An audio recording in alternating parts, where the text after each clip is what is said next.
เห็ดหนาเนี่ยเป็นเห็ดหนาเห็ดจีเยงๆไงนะ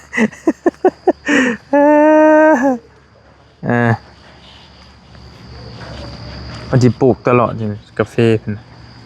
มีปลูกกันหนึ่งจักปีมันตายต้องไปถามเพิ่นเด้อกูจักไปเลยได้ตัวนี้เดี๋ยวจะมาชิเลียนครับมะมานี่ก็สิเห็นกับเบียร์กาแฟเต็มอยู่พี่น้องนี่เนาะ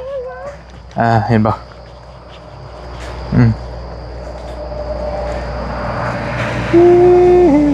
เห็นบ่มีทั้งหมักพริกมีทั้งอีหยังต่างๆได้สร้างได้เงินลงเบะยังอยู่อีกที่นึงบุญบ่ตอนนั้นมาโอ้เจ้าสบายดีสบายดีพ่อโดยมาแต่วัดภูโค้งมาทางพี่ยังลกหน่อยเนาะเรียบช่องนะโอ้ช่องเก็บได้ตัวนี้เนาะโอ้ต้องมีโคมนั่นหนึ่งเล่นไปพี่น้องพาน้องๆป้ามารอเบิ่งกาแฟ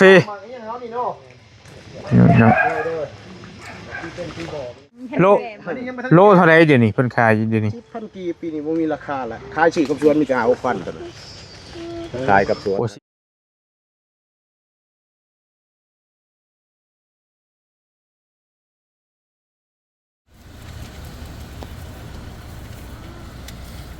700,000 700,400 700,500 700,800 800,00034 ลิตรเกิด900,000 37 ลิตร907,000 908,000909,000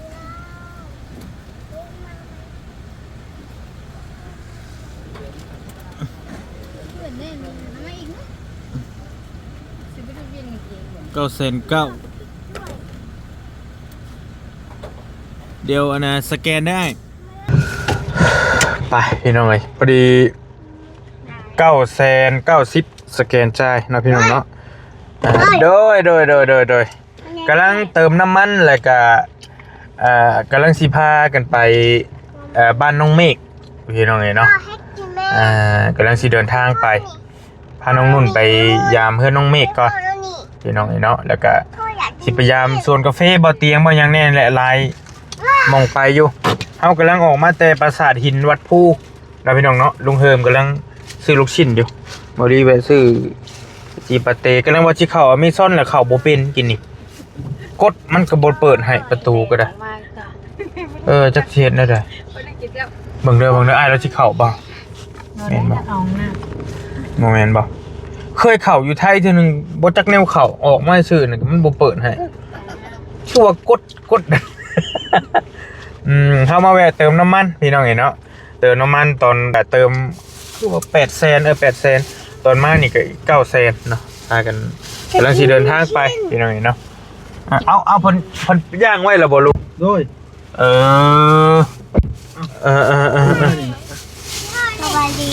สบายดีลูกสบายดีกำลังสิเดินทางไปโดย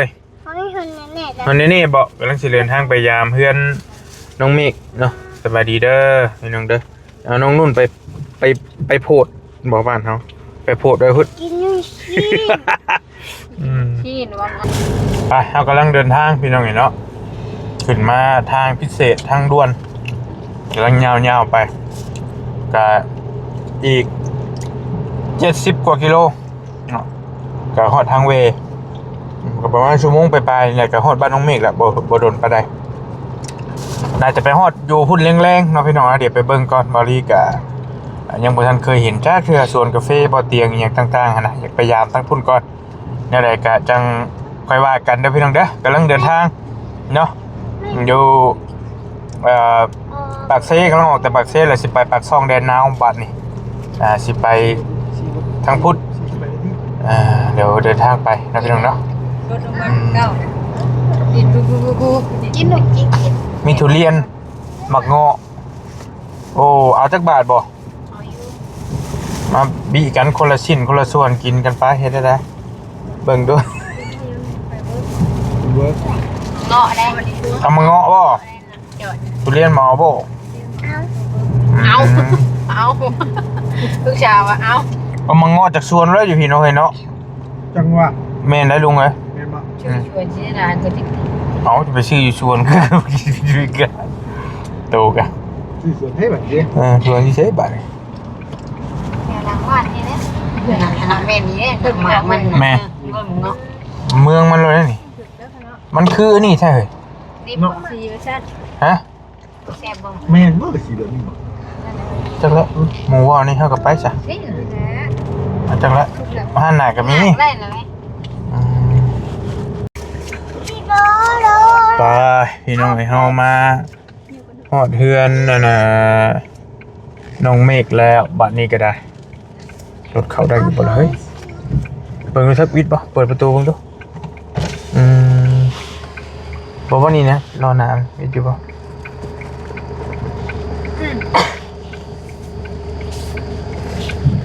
มาพาทัวร์ลูกหลานมาแวะเฮือนน้องเมฆก่อนนี่แหละเฮือนน้องเมฆพี่น้องนี่เนาะไปลงเฮ้ยเอาลงไปเยี่ยมยามถามข้าวครอบครัวน้องเมฆจักหน่อยบักคำน้อยหลานเพิ่นเลยฮะนะไปบริจักจำได้บริเจงแล้วก่อนมาแบบกระชั้นชิดเลยนี่ก็ได้แจ้งแต่น้องเมฆส่งหาน้องเมฆอยู่แต่ว่าน้องเมฆยังอยู่ท่าแตงยังเรียนขึ้นมาพอสันสบายดี พาหลานมาแวะยาม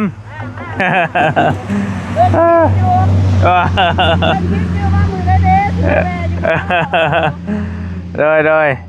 มาเอาพี่ลงมาอ๋อจกสูงแท้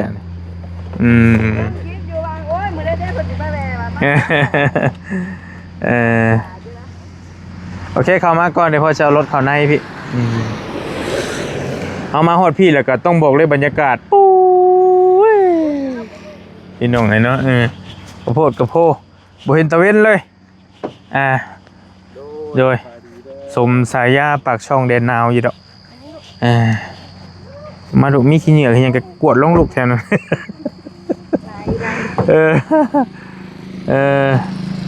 พี่น้องไอ้นี่แหละเฮือนน้องเมฆเฮา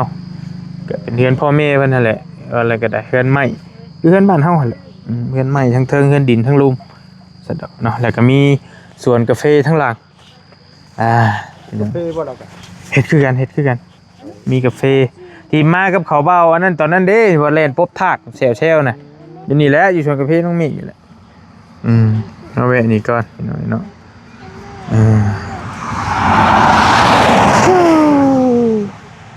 ลงมาฝนพิลึกลีรอได้พี่น้องไอ้ทั้งพี่โอ้เมฆหมอกเป็นหนาวบ่ลูกหนาวบ่เย็นบ่บ่เย็นบ่ฮะบ่หนาวบ่คนจอยบ่หนาวหรอกคนจอยนะจอยบ่หนาวไปเข้าไปเป็นอ้วนบ่หนาวป้าไปเข้ามาลูกเข้ามา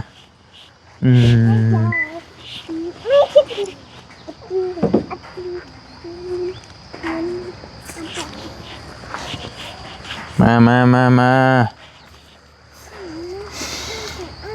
ค่อยๆลูก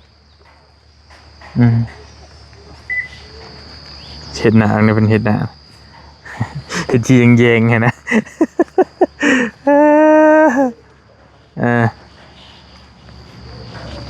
มันจะปลูกตลอดอยู่กาแฟเป็นมีปลูกกันนึงจักปีมันตายต้องไปถามเพิ่นเด้อกูจักไปเลยได้ตัวนี้เดี๋ยวเจ้าหน้าที่เลี้ยงครับมานี่ก็สิเห็นกับเบียร์กาแฟเต็มอยู่พี่น้องนี่เนาะเห็นบ่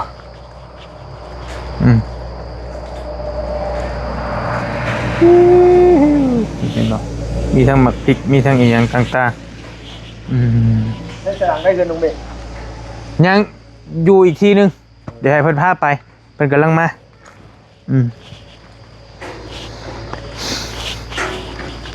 ส่วนนี่แหละส่วนเพิ่นก็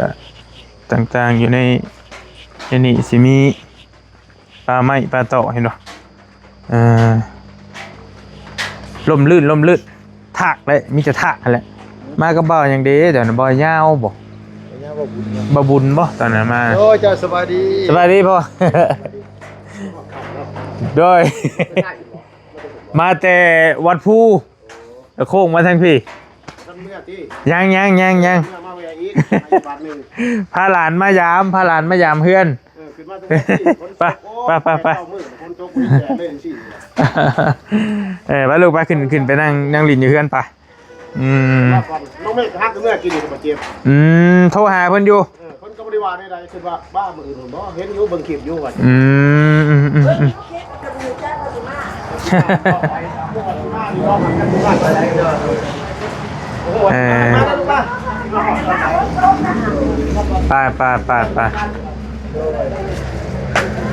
ไปเข้าไป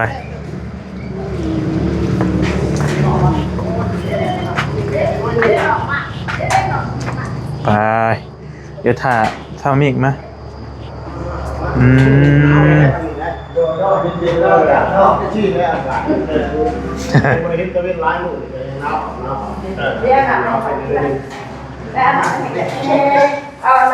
ไม่เห็นชวนมาเตี้ยงหรอ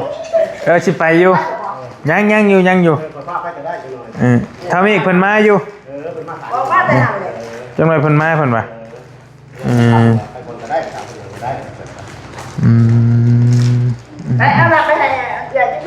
ได้แล้ว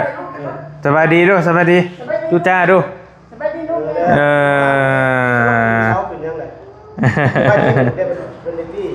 กอดเสาเฉย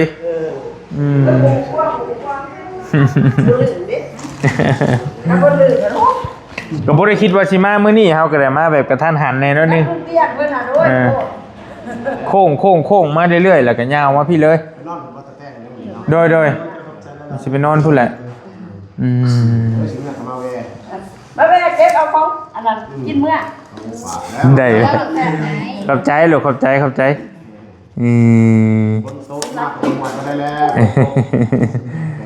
สวัสดีโดยสวัสดีมาพาหลานมาเที่ยวมาตอนพายุอย่างว่าจักสิว่าได้ใดมาแต่ส่วน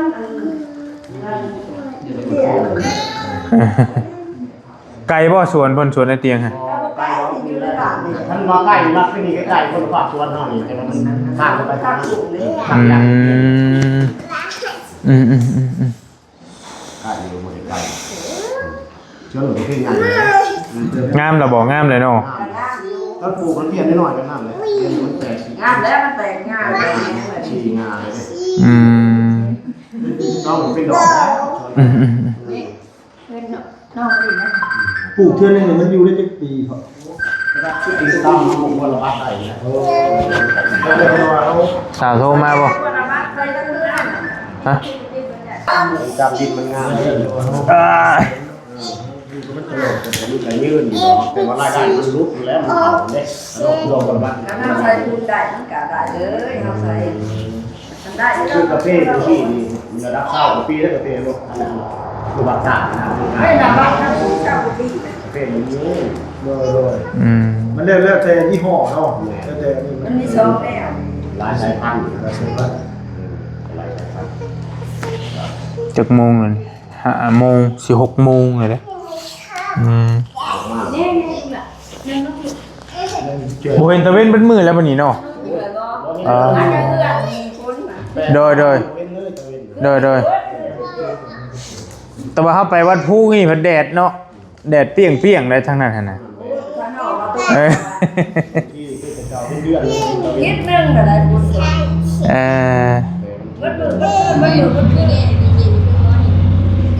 ยาวว่าพี่เลยพัดว่าบริษัทตะเวนอันยังลูกเนี่ยเลยเป็นได้เลยไปดินน้ำจอย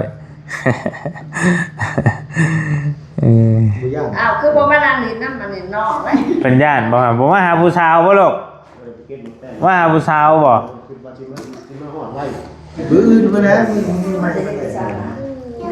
อยากเลิกเลยฮะ ได้แล้วได้โอ้ยบ่เป็นหยังนะเฮามาเวะพาหลานมาเวะยามซื่อบ่ต้องยากนำดอก บ่ได้แจ้งล่วงหน้าเฮาน่ะมีแต่ส่งบอกน้องเมฆก็บ่ได้คิดว่าสิมามื้อนี้พร้อมนั่นแหละมีแต่ลงมาแต่วัดภูแล้วก็เลยว่าสิลงมาพี่ บริการเกี่ยมขึ้นมามื้ออื่นพุ่นแหละ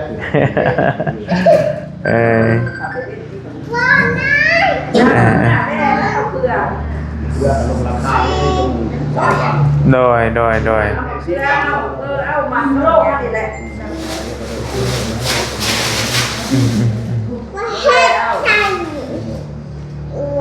เอาไปยายพี่ยายน้องโดย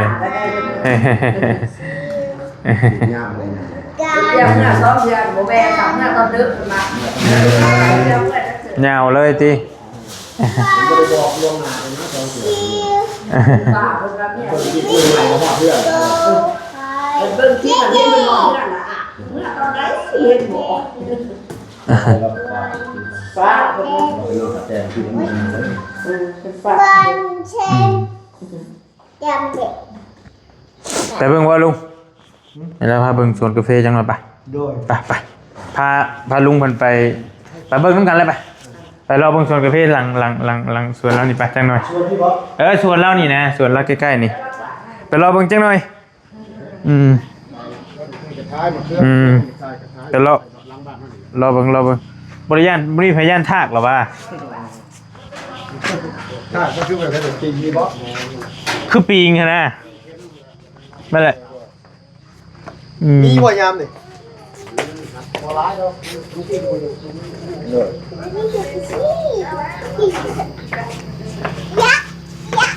ไป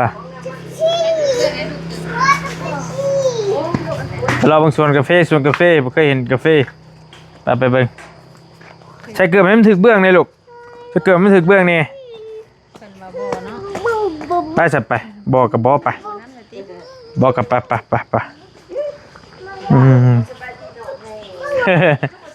เป็นย่านน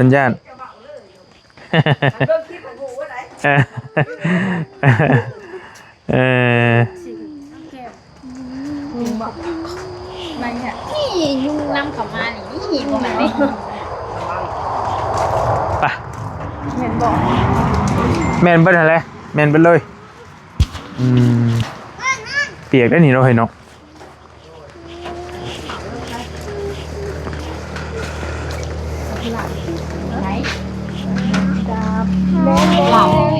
หมักนาวตีตัวนี้นี่หมักนาวนี่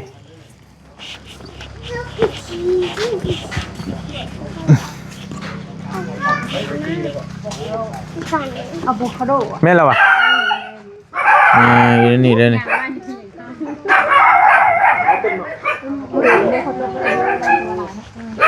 อะโวคาโดที่มันหล่น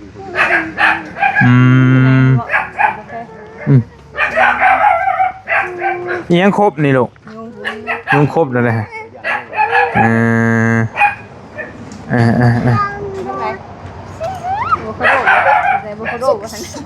สนใจอะโวคาโดบ่ลุง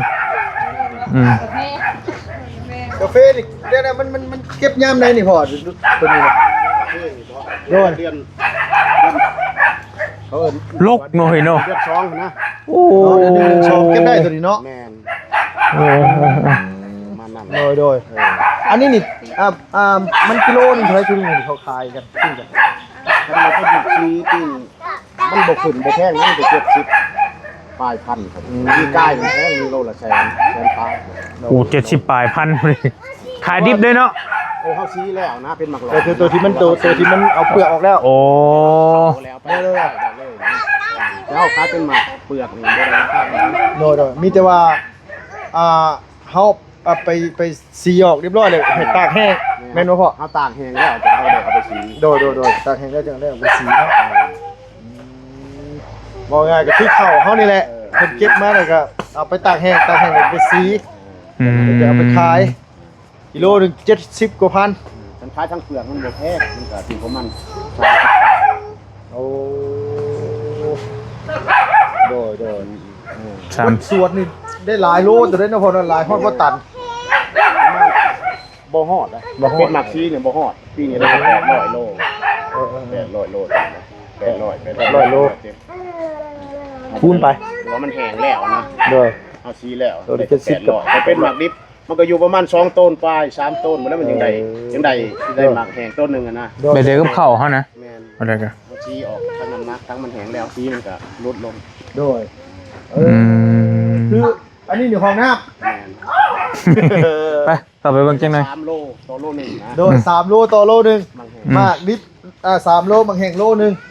โดยอันนี้ก็คือว่าย่านบ่ได้ย่านบ่ ไปเนี่ยไป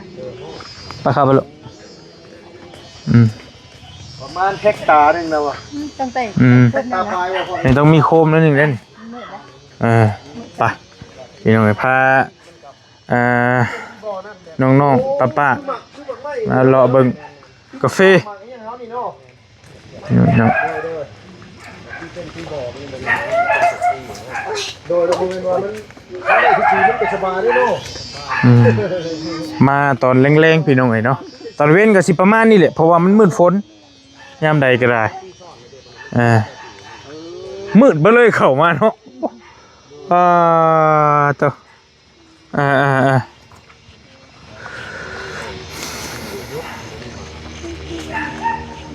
นี่ต้นกาแฟดอกเด้อ เคยกินแม่นบ่เคยแต่กินแต่นี้มาเห็นต้นมาแล้วบัดนี้นี่ต้นกาแฟลูกงานมาเก็บทางก็มาเก็บเนาะ ไปรอครับ 3,000จ่ายเก็บกาแฟ6เด้พี่น้องเนาะ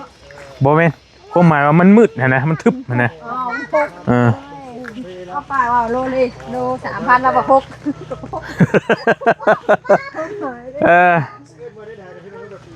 ตลอดปีเลยเนาะพ่อเนาะโอ้ยโดยสบายดีเด้อพ่อเด้อสบายดีทาง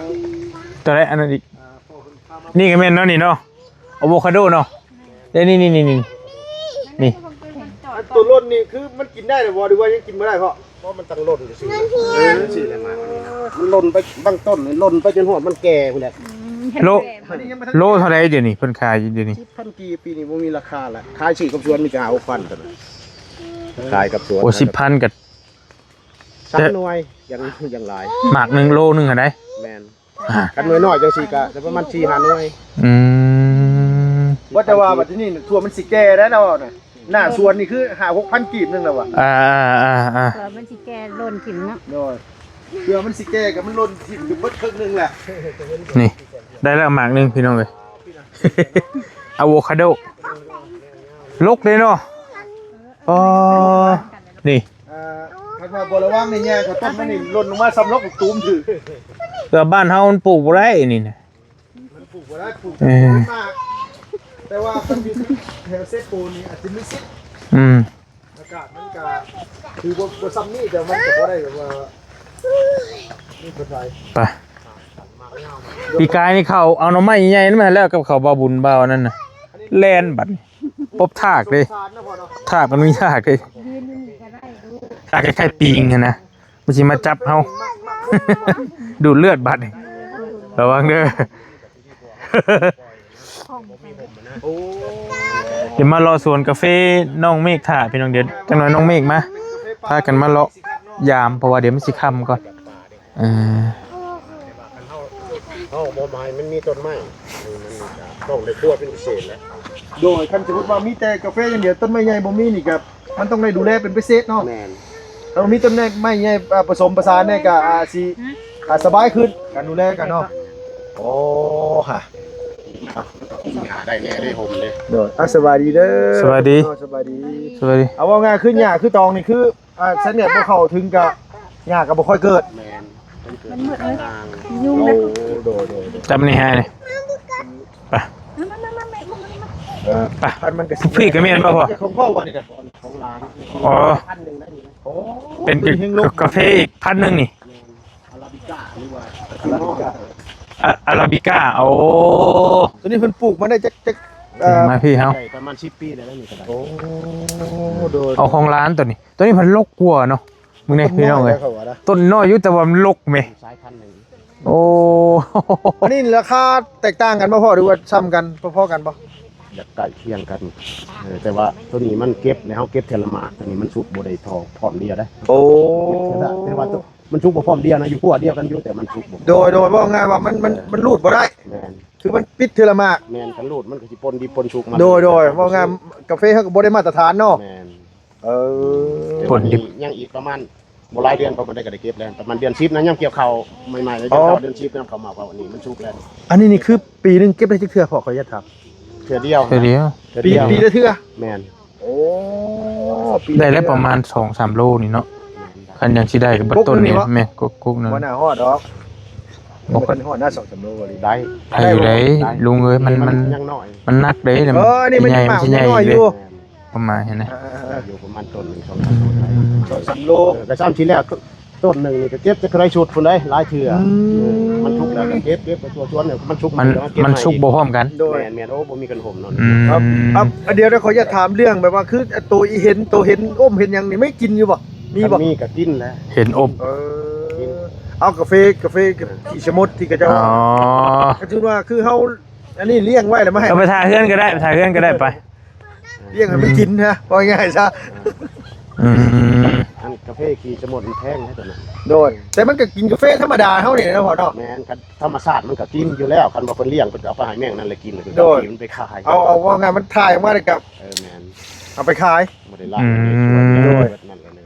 ค่อนข้างสินักอยู่ตัวนั้นนะ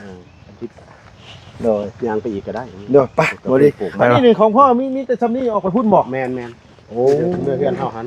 ไปลุมพุ่น ไปถ่ายน้ำชาก็ได้ยันว่าจะฝนตกไปเบางนิดหน่อยนะปะ อันนั้นต้นทุเรียนบ่พ่อตัวนั้นน่ะ นั่นไม่เขาเอิ้นแค่นี้ได้ต้นนี่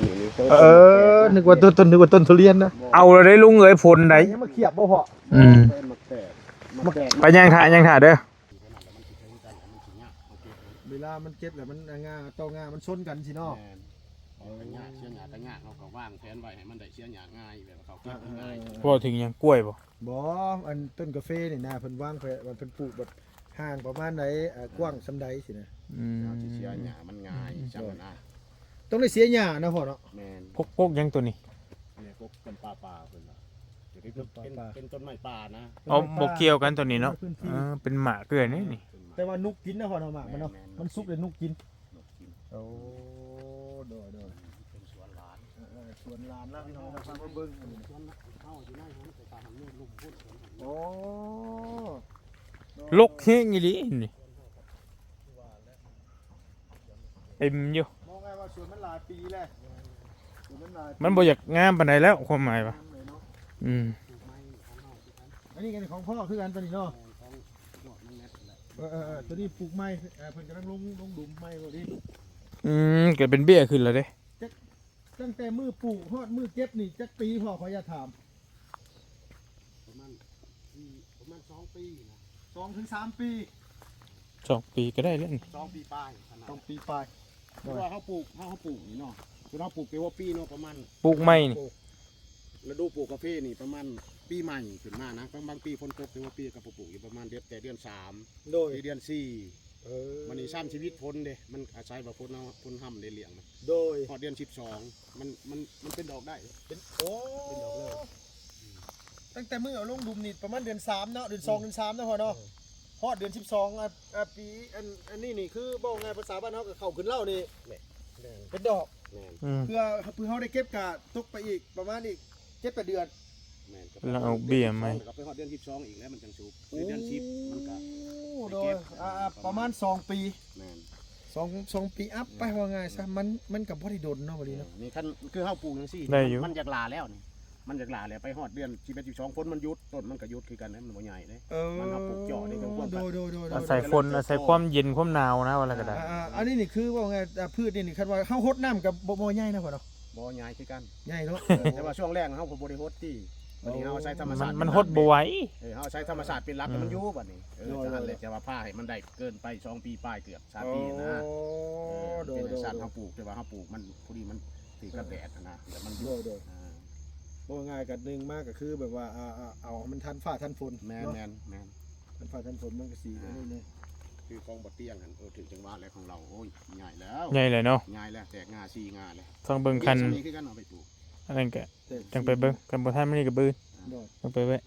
อยู่ คืออันนี้ นำ มันแต่งยังพ่อขออย่าทำมันแต่งยังนี่นะแต่งกัวแต่งล่ามให้เนาะ